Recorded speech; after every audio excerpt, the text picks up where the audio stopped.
It's one small step for man, one giant leap for mankind. Those are the famous words spoken by Neil Armstrong as he first set foot on the moon in 1969, becoming the first human to ever set foot on another celestial body.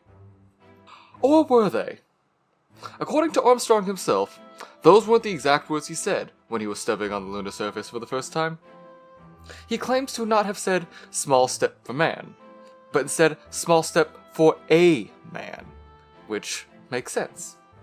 Without the indefinite article, the sentence ends up meaning, one small step for humanity, one giant leap for humanity, which doesn't really make sense as this English sentence goes. However, with the added little a back into the sentence, everything starts to clear up. It's one small step for a man. An individual of our species might be taking a simple action, but in the grand scheme of things, this is a monumental event for the entirety of humanity. We've escaped the limitations of our own planet, surpassing the restrictions of oxygen, gravity, everything, all in this massive leap forward for mankind. How truly fitting to be the first words spoken on the moon by humans. But were they really? Depending on when you define on the moon, the first words humanity ever said on another celestial body was "Contact Light" by Buzz Aldrin as the lunar lander touched down on the lunar surface. Knowing who said the first words on the moon is certainly an accomplishment for the history books. But what about on Earth? Whose name can we say to be the first in recorded history? The first person we have surviving written records of existing wasn't a poet, it wasn't a king, it wasn't even a prophet or anything like you would initially expect. No, the first person we have written records of existing is an accountant. Discovered in the oldest cuneiform writing we could have discovered so far, it was a receipt for a shipment of barley attributed to this Kushim. He is the first person we have written record of existing in recorded history.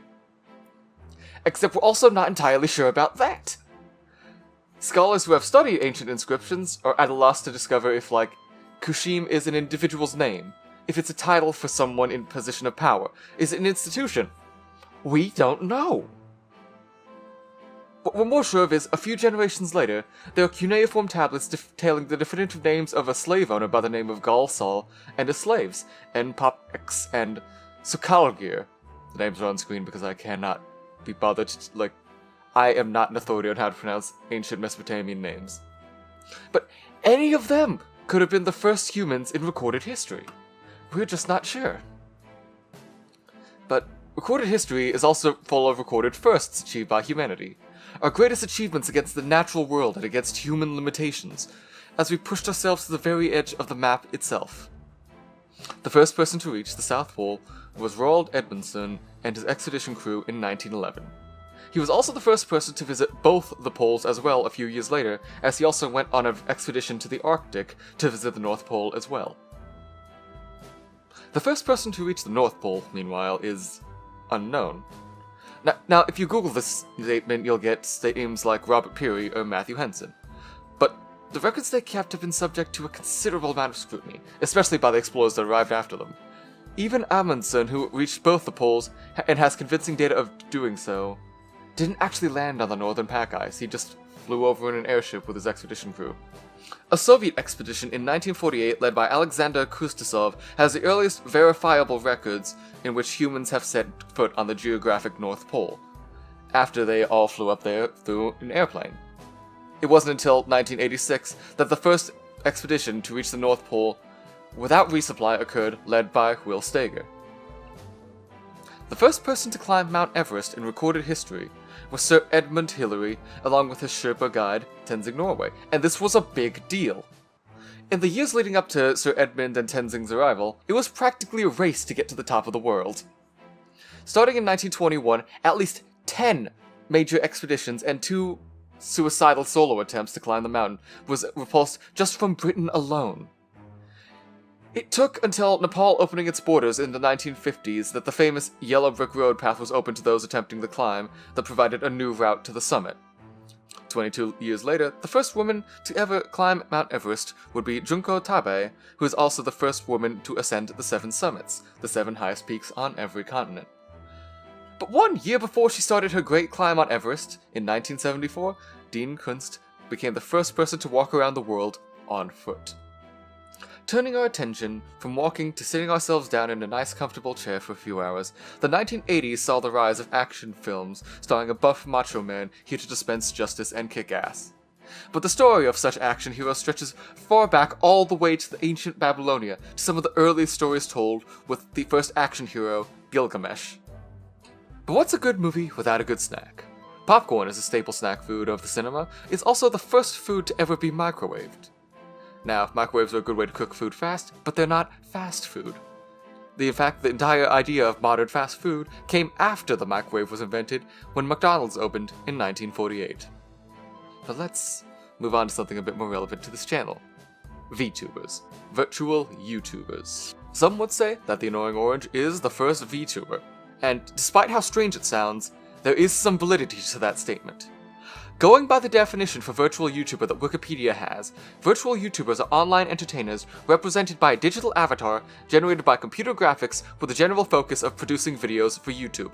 Therefore, by that definition, the Annoying Orange would qualify as an origin point for VTubing. However, if you don't like the idea of the Annoying Orange being considered a VTuber, you find him to be too far removed for what the idea of a VTuber is nowadays, there is another origin point that's closer to the modern VTuber that you might like, Ami Yamato. However, there are precursors to VTubers going back centuries. Even before the Annoying Orange, there are personalities like Yahtzee Croshaw of Zero Punctuation that used a manually animated avatar to deliver his trademark game criticism videos. Before even the age of the internet and online video sharing, there was characters like Max Headroom portraying artificial entertainers being played by real people on television that sold themselves on their personalities. Even before television, there are stories going back centuries like the Mechanical Turk, a chess-playing robot from the 1800s that would be able to play strong games against human opponents and perform very complex stuff like the Knight's Tour chess puzzle. All of which was a hoax though, because it was actually puppeted by a real human underneath the Turk. But being first. The first person to attempt or try to do a certain thing. Does it really matter? Simply because you were the first to attempt something doesn't mean that what you did will last in the public consciousness compared to those that came after. In fiction, when someone comes after you and defines a trope or genre that you started to pioneer, they are dubbed a codifier. An example of this would be how Edgar Allan Poe practically pioneered the detective genre with his 3 stories starring the character of C. Augustine Dupin. However, the one who codified the detective genre and holds the biggest sway over how it's viewed today is Sir Arthur Conan Doyle, with his renowned detective Sherlock Holmes. So, under this context, Max Headroom would be the example of a virtual entertainer. The trope makers themselves would be the Annoying Orange or Ami Yamato, whichever you define as the starting point. They are intentionally using this format to produce videos on YouTube, which gave the style its name, virtual YouTubing. The trope codifier would then be Kizna Ai, the biggest figurehead of the genre of virtual YouTubers that set the foundation for pretty much all modern YouTubers coming forth, be they Hololive, Independent, Nijisanji, in the West, in the East. Every modern VTuber draws from her either directly or indirectly. So, while they may have come first and laid the foundation for every other VTuber going forward, how many of them are still in public consciousness? How many of them are more than just a footnote of like, oh yes, this is where it started, but I don't watch them anymore? Annoying Orange is lucky to get 500k views on a video despite having 10 million subscribers. Kizna Ai's in a similar place, getting consistent viewership, but nothing like her heydays. The general public has just moved on. Everyone cares about Hololive and Nijisanji right now, and then eventually they will move on to the next big thing. There's an old Persian adage I feel is important here. This too shall pass. Everything in life, good, bad, painful, joyful, your highest highs and your lowest lows, they'll all pass with time. You could be the first to do some great feat of humanity, start a great trend in the arts, you could become famous all around the world, but Eventually that fame's gonna fade. He might be written down in the history books, but in popular consciousness, who cares who did it first? Why not pay attention to who's doing it now? Thanks for watching.